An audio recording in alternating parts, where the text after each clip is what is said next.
음식을 이제 먹기 시작하면 씹죠. 우리 몸이 너무 똑똑해요. 우리가 씹기 시작하잖아요. 그러면 내 위는요, 아, 얘가 이제 음식이 들어올 건가 보다 라고 하고 소화를 시킬 준비를 해요. 그래서 급하게 먹거나 꿀떡꿀떡 삼키잖아요. 그럼 소화가 잘 안 돼요. 그래서 우리가 충분히 씹고 그리고 나서 음식이 들어오면 위에서는 이제 음식을 받아들일 준비를 하는 거죠. 그래서 이제 우리가 음식을 이제 씹기 시작하면 위에서 어떤 준비를 하냐면 일단 첫 번째로 내가 먹고 다니는 음식이 어떤 음식인지 내 위는 내 몸을 믿지 않아요. 그러니까 내가 땅에 떨어진 걸 주워 먹을 수도 있잖아요. 그러면 세균이 들어오면 우리 몸에서 큰일 나거든요. 그래서 일단 내 몸에서는 씹기 시작하면 우리 몸에선 위산이 나오기 시작해요. 위산이 나와서 이제 살균을 해야 되는 거죠. 그래서 깨끗하게 이제 살균을 시켜주기 위해서 위산이 나와요. 근데 위산은 어떠냐면 pH2의 강산이에요. 그래서 염산 테러 사건 아시죠? 내 위에 있는 위산을 이렇게 꺼집어서 옆 사람 얼굴에 던지면 얼굴이 다 타요. 그 정도로 강력한 강산이 맥주 500cc 정도에 이렇게 콸콸콸 쏟아지는 거예요. 근데 그렇게 이제 쏟아졌을 때 우리 위벽은 타지 않잖아요. 이렇게 위산이 나오면서 동시에 너무나 이렇게 재빠르게 위벽을 보호해주는 유기엔 같은 거예요. 이라는 물질이 나와서 위벽을 싹 도포를 해줘요. 내 몸이 타들어가지 않도록 내 벽을 점막으로 싹 보호가 돼서 위산에 내 위가 타들어가는 일이 없도록 이렇게 보호를 싹 해줘요. 그래서 우리 몸이 안전한 거거든요. 그리고 나서 그 다음에 이제 위산이 딱 나오면 우리 몸은요, 아, 이제 살균제가 나왔는데 음식 들어올 거구나 라고 위산의 신호를 받고요. 소화효소가 나와요. 정확히는 이제 그 소화효소의 전 단계가 이제 소화효소가 나와서 소화가 되는 그 단계로 변하는데 그것까지는 모르셔도 그냥 위산이 나오고 나서 소화효소가 나와서 단백질 소화가 일어난다 정도만 아시면 돼요. 그래서 우리가 소화를 시키는 거. 일단 소화를 시키는 건 탄수화물, 단백질, 지방이잖아요. 그래서 탄수화물 같은 경우는 입에서 아밀라제라는 효소로 먼저 소화를 시키고 그 다음에 여기 위 뒤쪽 이렇게 췌장이 있거든요. 이렇게 췌장. 췌장에서 두 번째 소화를 시켜요. 마찬가지로 단백질도 위에서 한번 시키고 또 췌장에서 소화효소를 내서 식이지장에서 췌장은 소화효소를 식이지장으로 내죠. 그래서 두 번째 소화를 시키고 지방도 그 전에서 이제 여기서 한번 잘라주고 췌장에서 이렇게 두 번째 소화를 시키거든요. 그래서 일단 단백질 소화가 일어나는 게 위다라고 생각하시면 될 것 같아요. 그래서 이렇게 해서 이제 소화효소가 나오면서 소화가 되죠. 그런데 이제 우리가 가끔 위가 쓰리신 분들 있죠. 위염이 있으시거나 쓰리신 분들 이분들은요. 이 뮤신이 잘 나오지 않거나 자극적인 음식, 매운 거, 항생제 뭐 이런 걸 잘 먹거나 점막의 영양소, 뮤신은 점막이잖아요. 점막의 영양소는요. 비타민 A, B, C, 단백질이에요. 근데 내가 이걸 너무 안 먹고 살았어. 영양실조로 밥 먹는 둥 마는 둥 뭐 햄버거 먹고 피자 먹고 이렇게 먹고 살았어요. 그러면 커피에다 빵 먹고 막 이렇게 먹으면 영양소가 없잖아요. 그럼 얘가 못 만들어지죠, 뮤신이. 못 만들어지니까 이 못 만들어지는 이 부위가 이렇게 까지는 거죠. 뮤신이 이렇게 얇아요. 얇은 상태에서 위산이 나와버려요. 그러니까 얘가 어때요? 쓰리고 아픈 거예요. 그래서 쓰리고 아프니까 우리는 막 속이 쓰리고 아파요 이렇게 얘기를 하죠. 그럼 병원에서는 이제 약국에서 뭘 처방하냐면 이 산을 제거하는 제산제를 써요. 근데 실제로 우리가 이 속이 쓰리고 아픈 게 이 산이 나쁜 거예요? 아니면 뮤신이 문제가 있는 거예요? 뮤신이 문제가 있는 거죠. 뮤신이 못 만들어진 거잖아요. 그러니까 얘 영양소를 먹어줘야 되는데 사실은 제산제를 써버려요. 근데 산이 제거가 되면 아까 얘기했듯이 첫 번째 살균이 잘 안 돼요. 그럼 살균되지 않은 음식이 장까지 가서 장에서 또 장염을 일으켜요. 그래서 위장약 많이 드신 분들이 대장 질환을 많이 나중에 설사라든가 이런 장염이 굉장히 잘 생기고 과민성 대장 증후군 같은 병도 잘 생겨요. 그리고 또 하나 이렇게 위산이 안 나왔어요. 그러니까 어때요? 우리 저산증이신 분들이 있어요. 가끔씩. 저산증인 분들은 소화가 잘 안 되시거든요. 산이 부족하니까 소화효소가 안 나와서 소화가 안 돼요. 소화가 되지 않은 음식이 위 벽에 붙어서 또 쓰리고 아파요. 이런 경우가 무한 반복이 될 수 있어요. 그래서 속이 쓰리고 아픈 원인도 위산 과다일 수도 있지만 위산 저하일 수도 있고요. 그 다음에 뮤신의 문제가 대부분이에요.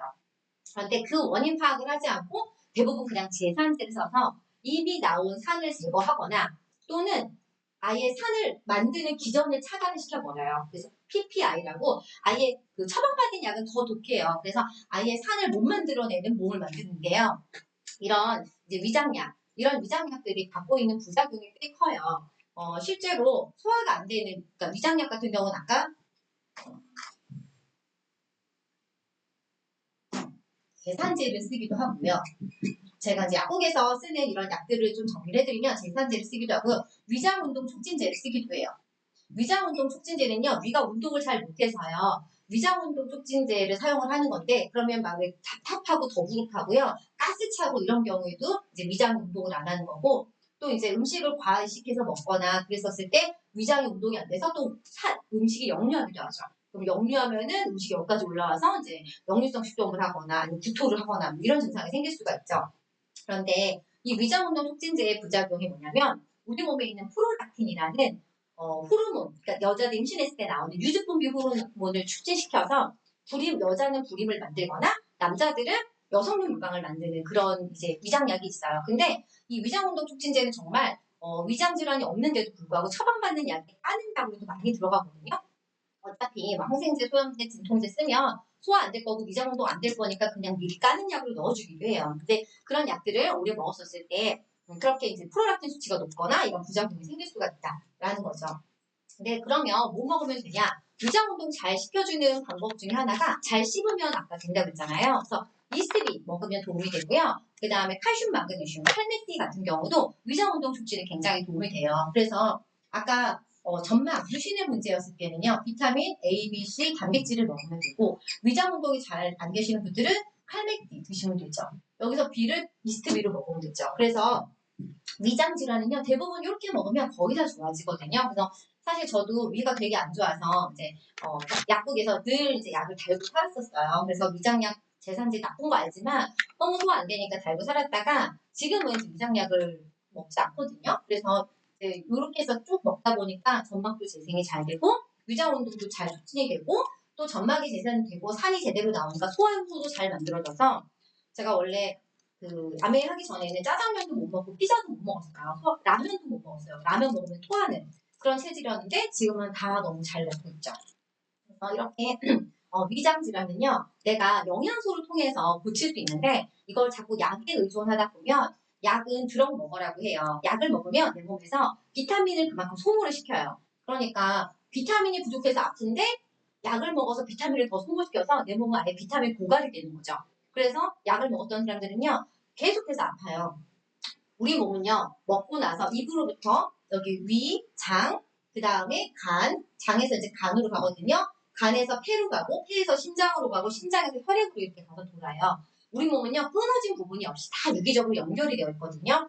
그렇기 때문에 어떤 한 군데가 안 좋으면 다음에 이어서 다 도미노처럼 다른 부분도 다 병이 생기게 돼요. 그래서 그냥 나는 위장약만 먹었을 뿐인데 나중에 장이 망가지고 간이 망가지고 또 다른 심장이 안 좋아지고 또 뭐 난임이 되고 막 여러 가지 다양한 증상들이 생길 수 있다는 거죠. 그래서 약은 사실 저도 이제 약국을 하고 있고 지금도 운영 중이지만 약은 사실 남용하지 않는 게 좋고 진짜 너무 아플 때 정말 막 아파서 죽을 것 같을 때 한두 번 딱 그냥 대증요법이에요. 그러니까 대증요법이라는 게 증상을 완화시키는 거예요. 그러니까 증상만 딱 없애주는 거지 치료가 아니에요. 그래서 약의 대부분은 치료되는 약은 없다라고 생각하시고요. 잠깐 그 증상만 멈추는 거니까 치료는 음식으로, 영양소로 내 몸을 정상화시킬 수 있다라고 생각하시면 좋을 것 같아요. 음식을 딱 이제 먹죠. 먹고 나면 이제 아까 요 간 밑에 여기 생긴 거 있잖아요. 요거. 얘가 담낭이에요. 담낭이라고 하기도 하고 쓸개라고 하기도 하고 같은 거예요. 이 담낭이 뭐냐면요. 간에서 이제 간의 기능도 제가 시간이 되면 설명을 해드릴 건데 이제 다음 주에 혈액을 할 거니까 혈액에 있는 콜레스테롤을요. 간으로 갖고 오는 아이가 좋은 콜레스테롤인 HDL이라는 애가 있어요. 그래서 이 콜레스테롤을 혈액에 있는 콜레스테롤 나쁜 피를 혈액 콜레스테롤이 있으면 피가 끈적끈적해질 수 있죠. 얘네를 간으로 갖고 와요. 이 콜레스테롤을 원료로 해서 담즙을 만들어요. 간에서. 담즙을 만들어서 이 담낭에다가 보관을 해요. 그럼 이 담즙이요. 음식이 들어오면 쭉 짜서 나오면 지방은 덩어리가 커서 소화하기가 힘들거든요. 그래서 얘네를 낙지 탕탕이 치듯이 이렇게 잘라주는 애라고 생각하시면 돼요. 소화하기 쉽게. 그래서 얘가 나와서 지방의 소화를 도와준다. 유화제라고 하기도 하고요. 그래서 쉽게 소화시킬 수 있도록 좀 도와주는 아이가 이 담낭이에요. 그래서 담즙이죠. 그 담즙이 나와가지고 이제 소화효소를 도와주죠. 그래서 이제 여기서 탄수화물, 단백질, 지방 이런 애들이 단백질도 여기서 원래 단백질 덩어리가 크잖아요. 쪼개갖고 아미노산 형태로 이제 쪼개주고 여기서도 이제 지방도 좀 쪼개주고 이렇게 해서 왔어요. 그러면 이제 여기서 췌장에서 소화효소를 만들죠. 췌장에서는요, 두 가지를 다 만들어요. 소화효소도 만들고요. 많이 들어보셨죠? 인슐린이라는, 물론 딱 두 가지만 만드는 건 아니에요. 글루카곤도 만들지만 크게 두 가지만 얘기를 할 거예요. 소화효소는 아까 탄수화물, 단백질, 지방의 소화를 도와주는 소화효소를 만들어내는 아이예요. 근데 이제 인슐린은요, 우리가 혈당을 낮추는 호르몬으로 알고 있죠. 인슐린이 나와서 혈당을 낮추게 되는데요. 우리가 혈당이 혈액에 있는 당을 혈당이라고 하죠. 근데 혈액에 당이 너무 많아. 그러면 고혈당이 되죠. 우리가 어떤 이제 단 음식을 먹게 되면 혈당이 쭉 올라가죠. 그런데 이 고혈당이라는 거는요. 어쨌든 혈당 수치가 급격히 올라가면 혈액이 설탕물처럼 혈당이 끈적끈적한다고 생각을 해보세요. 그러면 혈액이 설탕물처럼 끈적끈적한 피가 발끝까지 못 가겠죠. 발끝까지 못 가고 머리 끝까지 못 가요. 그러니까 혈액이 끈적끈적해서 잘 못 가게 되거든요. 그러면 혈액이 못 가니까 발이 썩을 수가 있어요. 그런데 내가 오늘 케이크를 먹었다고 내일 발이 썩어. 이러면 안 되겠죠. 그러니까 오늘 내가 단 걸 먹어도 발이 썩지 않도록 내 몸에서는 인슐린이라는 아이가 나와주는 거예요. 그래서 혈당을 낮춰주고, 정확히 말하면 인슐린은요, 이 혈당을요, 세포 속으로 넣는 역할을 해요.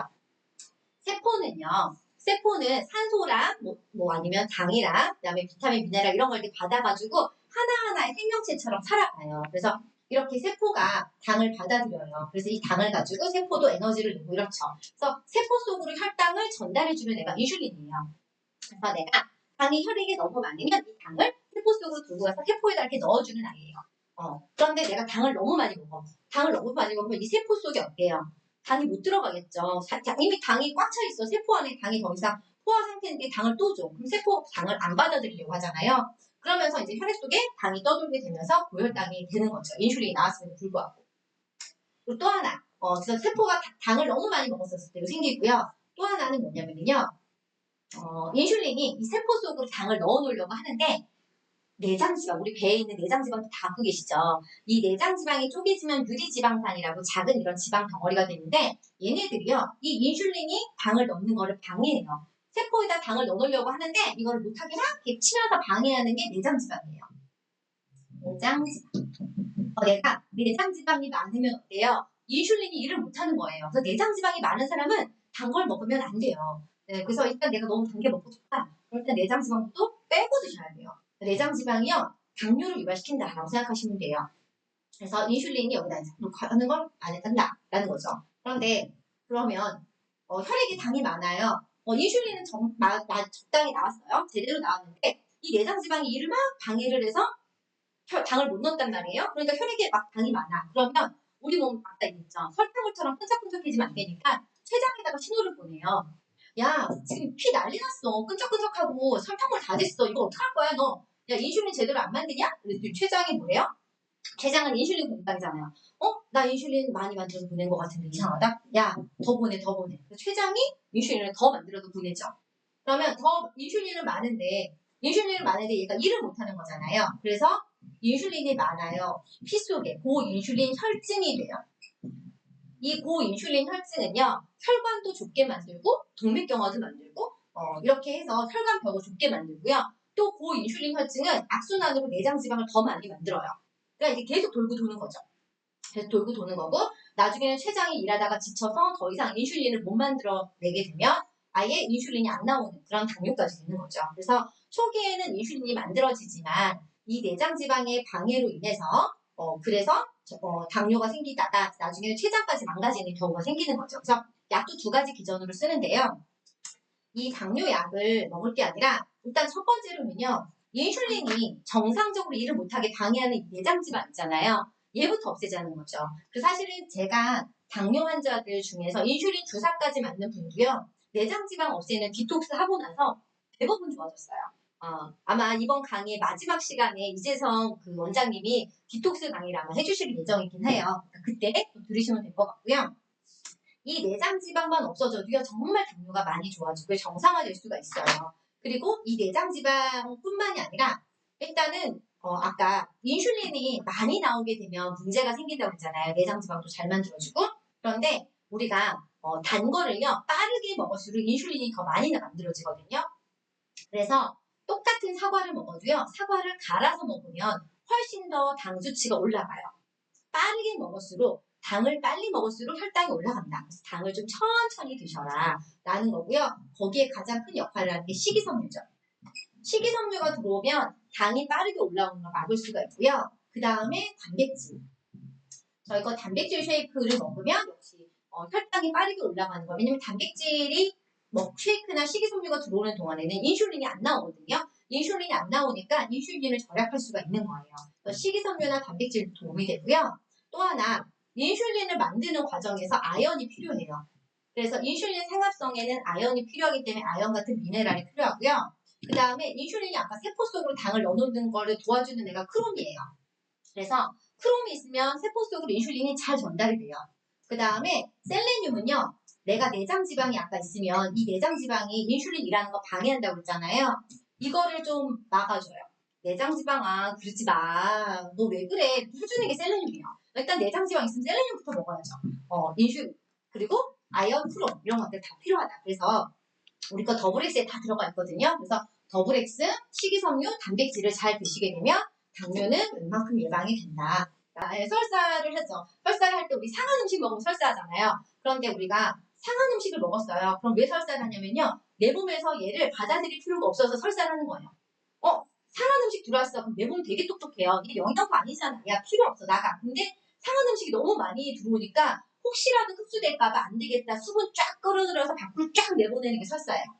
그래서 상한 음식 먹고 설사할 때 지사제 드시면 안 돼요. 왜냐하면 이거 독소라서 독이 들어오니까 내 몸에서 안 받아들이려고 막 설사해서 내보내고 있는데 이걸 막아버리네? 그래서 어쩔 수 없이 나중에 문이 열리면서 내 몸에 독소가 들어오는 거예요. 그래서 상한 음식 먹고는 그냥 설사해서 내보내고요. 대신에 여기 유산균이 있죠. 유산균이 이 장벽에 이렇게 붙어 있어요. 그래서 독소 못 들어오게 파수꾼처럼 딱 붙어서 야 독소 들어오지 마 이렇게 해주는 1차 방어선이라고 생각하시면 돼요. 그래서 유산균 많이 드시면 돼요. 설사한다? 그럼 일단 유산균 많이 드셔서 방어군 만들어주고 물 많이 먹어서 탈수되지 않게. 근데 설사하면서 비타민, 미네랄 부족할 수 있으니까 저희 거 아쿠아블라스트 이런 거 마셔주시면서 관리하면은 수분 관리하면은 조금 이제 독소 다 나가고 이제 좋아지죠. 근데 이제 만성설사 하시는 분들은 장벽이 뭉개지신 분들이 있어요. 항생제나 매운 음식을 먹으면요. 장벽이 이렇게 두껍게 있거든요. 근데 얘네가 이렇게 뭉개져요. 뭉개져가지고 만성설사를 할 수가 있죠. 이런 분들은 일단은 점막을 재생시켜주는 영양소 역시 A, B, C 단백질 꾸준히 드시면서 유산균 먹고 이렇게 좀 장 관리를 오래 걸려요. 오래 걸리지만 좋아질 수 있거든요. 그래서 좋아질 수 있다라는 거고요. 요즘에는 이제 면역질환 같은 경우, 뭐 이제 크론병 같은 경우도 마찬가지예요. 만성 설사하는 건데 그게 이제 면역이 약해지면서 이제 자가면 질환으로 보거든요. 다음 주에 면역할 거니까 그때 한 번 더 설명할 건데 그것도 계속해서 이제 장벽이 뭉개진 병이라고 생각하시면 돼요. 장벽이 아예 손상을 받아서 내가 내 장벽을 부수고 다니는 거예요. 내가 내 집 담벼락을 다 부수고 다니는 거죠. 그게 이제 근본적인 면역세포 자체가 구성이 잘 안 돼서 일어난다라고 생각하시면 될 것 같아요. 유산균이 잘 포진되어 있는데 그래서 장벽에 붙는 유산균이 중요해요. 그래서 유산균 장까지 우리도 살아가는데 여기 있어. 아무 의미 없어요. 변이랑 같이 나가. 그런데 장벽에 딱 붙어 있어야지 못 들어오게 맞잖아요. 그래서 장 부착력, 그 다음에 저희 거 유산균 같은 경우는 장에 부착만 하는 게 아니라 살모넬라 같은 균주를 떼어내는 역할까지 해요. 그래서 여름철에 식중독균, 이번에 계란 문제 생겼잖아요. 계란김밥 다 살모넬라균이거든요. 회에 있는 것도 살모넬라균이에요. 그래서 내가 나름식 먹거나 좀 걱정된다. 이런 거 날계란 이런 거 먹을 때. 그럴 때 이제 유산균 2표씩 먹어야죠. 저는 그렇게 먹어요. 네. 회 이런 거 좋아하기 때문에 유산균 꼭 잘 챙겨서 먹고 있어요. 그 다음에 이 장벽이 보면 이렇게 매끈하게 생긴 게 아니라 이렇게 융털 모양으로 생겨 있어요. 확대를 하면. 그래서 우리 손수건으로 얼굴 닦으면 잘 안 닦이는데 수건은 이렇게 융털 모양으로 되어 있어서 잘 닦이잖아요. 얘네가 너무 힘들게 여기까지 소화를 시켜갖고 쪼개갖고 온 애들을 하나라도 더 흡수하려고 받아먹으려고 이렇게 융털 모양으로 생긴 거예요. 근데 이 융털 모양으로 생긴 애가 이렇게 있잖아요. 근데 여기 변이 지나가네? 그러다 어때요? 이 변 사이사이, 장 사이사이에 이 찌꺼기들이 끼는 거예요. 근데 우리 어때요? 한 하루 이틀만 양치 안 해줘도 이렇게 치석 끼고 막 이러잖아요. 그런데 여기 있는 것들을 이렇게 끄집어서 데리고 나갈 수 있는 건 식이섬유밖에 없어요. 이거 식이섬유를 먹어서 얘네를 데리고 나가야 된다는 거죠. 자, 식이섬유는요, 불용성이 있고요, 수용성이 있어요. 수용성.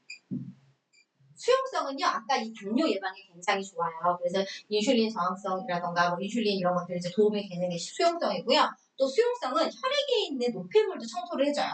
우리 쉽게 생각하면 미역 같은 거 생각하시면 돼요. 우리 미역이 물에 들어가면 어때요? 이렇게 불잖아요. 수용성도 내 몸에 들어가면 이렇게 불어나요. 그래서 수용성은 포만감도 느끼고 피도 깨끗하게 해주고 그 다이어트에도 좋죠.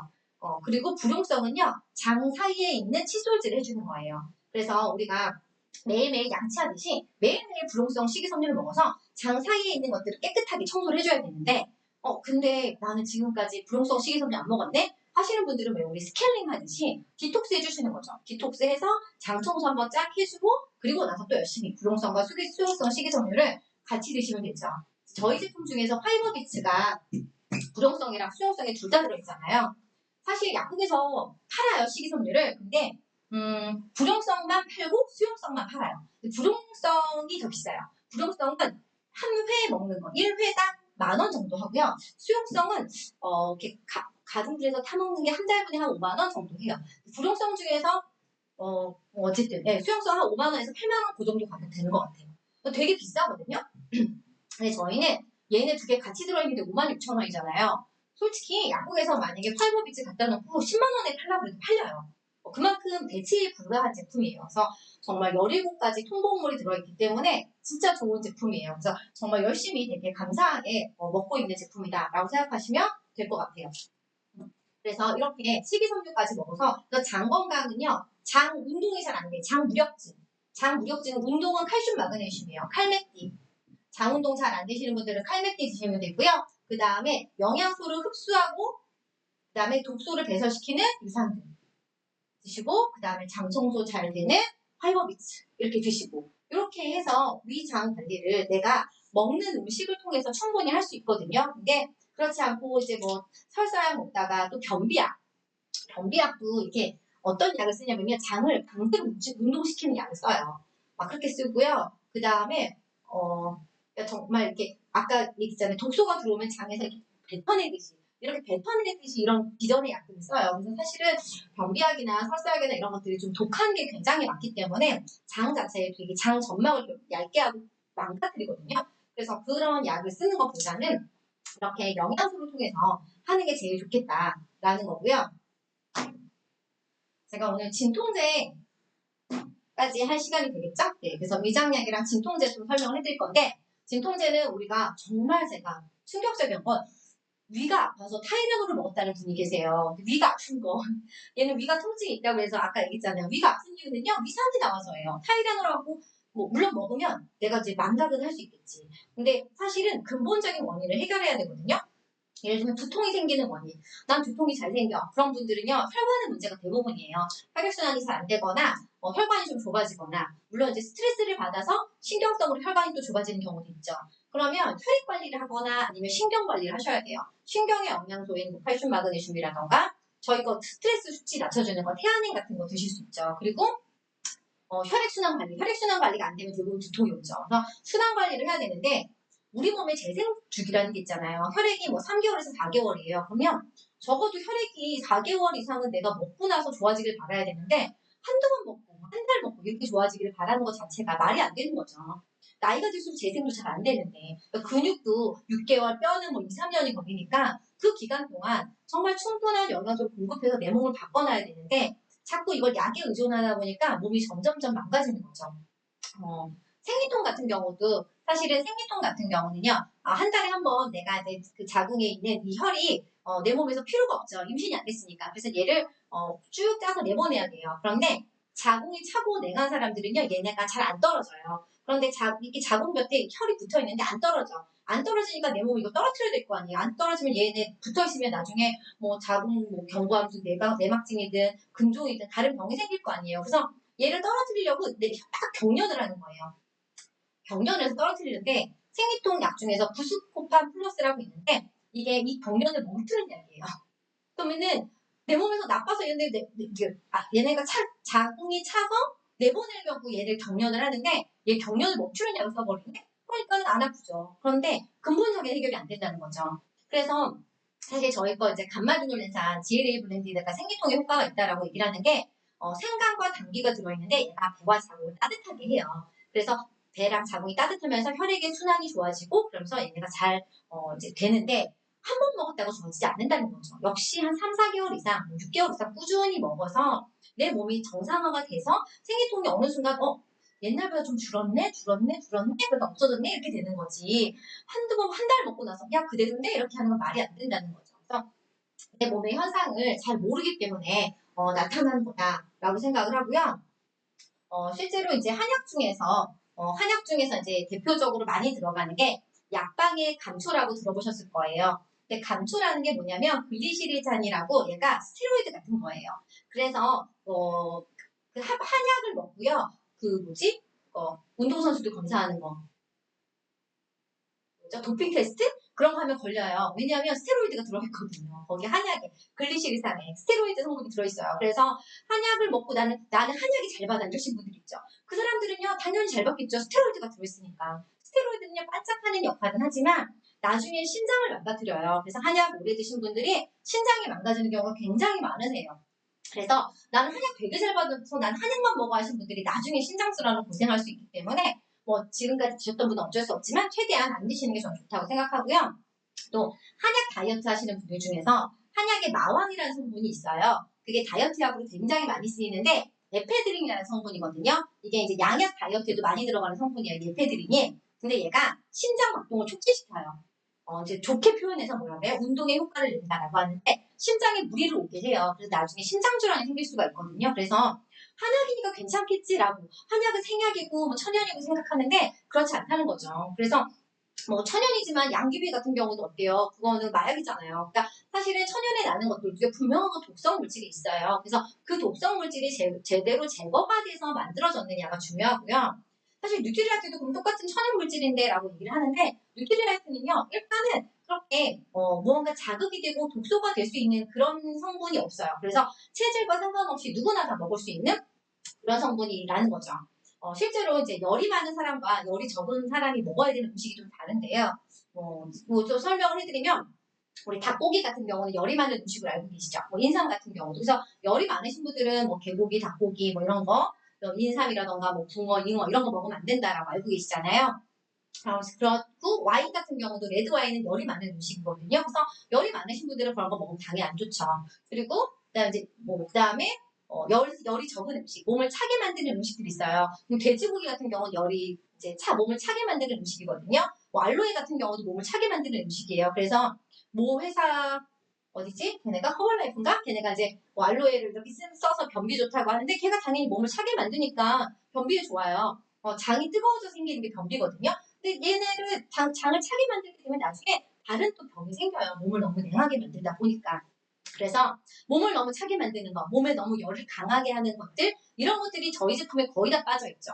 거의 다 빠져 있고 굳이 우리 제품 중에서 좀 몸에 열을 내는 게 갈비 정도죠. 그래서 마늘은 약간 열이 있는 음식이니까 내가 너무 열이 많으신 분들은 이제 가리는 조금 이제 내가 자제해서 드시면 될 것 같고 근데 대부분 저희 제품들을 제가 쭉 봤는데 체질과 상관없이 거의 다 먹을 수 있는 제품이에요. 그래서 특히 이제 생리통 같은 경우는 자궁이 차서 생기시는 질환이기 때문에 생리통 심하신 분들은 간마리롤렌산에다가 가리도 같이 드시면 도움이 되시겠죠. 그래서 내가 이제 우리 몸에 대해서 조금 알고 이렇게 하다 보면은 이렇게 조화롭게 내 몸의 어떤 건강을 좀 파악을 할 수 있다라는 걸 아실 수가 있고요.